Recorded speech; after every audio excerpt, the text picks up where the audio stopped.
নমস্কার বন্ধুরা, আমি রিঙ্কু হেসেলের রীতিকথা থেকে সবাইকে স্বাগত। প্রথমে আমি একটা কড়া বসিয়ে দিয়েছি। কড়ার মধ্যে 500 ml দুধ আগে থেকেই জাল করা ছিল। সেই দুধের সঙ্গে 500 গ্রাম তালের পাল্প দিয়ে ভালো করে মিশিয়ে নিয়ে জ্বালিয়ে নিলাম। রেসিপিটা হচ্ছে তালের মোহন ক্ষীর। অবাক হচ্ছেন নিশ্চয়ই। এটা সিজনের তালকে আপনারা কিভাবে সারা বছর সংরক্ষণ করে রাখতে পারবেন সেই ট্রিকটা আমি ভিডিওর শেষে আপনাদের বলে দেব।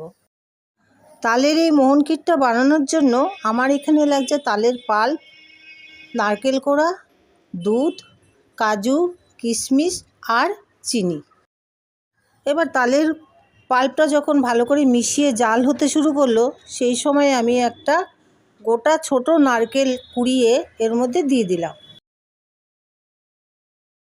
এবার তালের ক্ষীরটা যখন হয়ে আসবে সেই সময় আমি এখানে 100 গ্রামের মতন চিনি দিয়ে দিলাম।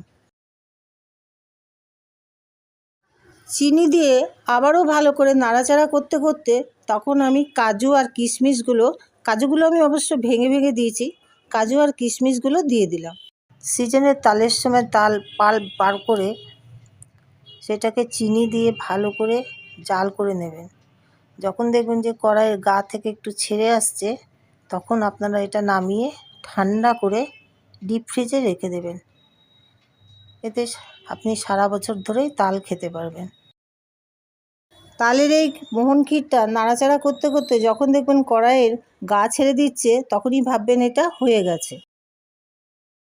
বন্ধুরা, সবার শেষে পেস্তা বাদাম কুচি দিয়ে তালের মোহন ক্ষীরটাকে গার্নিশিং করে নিলাম। হয়ে গেল আমার তালের মোহন ক্ষীর। আপনাদের এই রেসিপিটা যদি ভালো লাগে অবশ্যই আমার পাশে থাকবেন।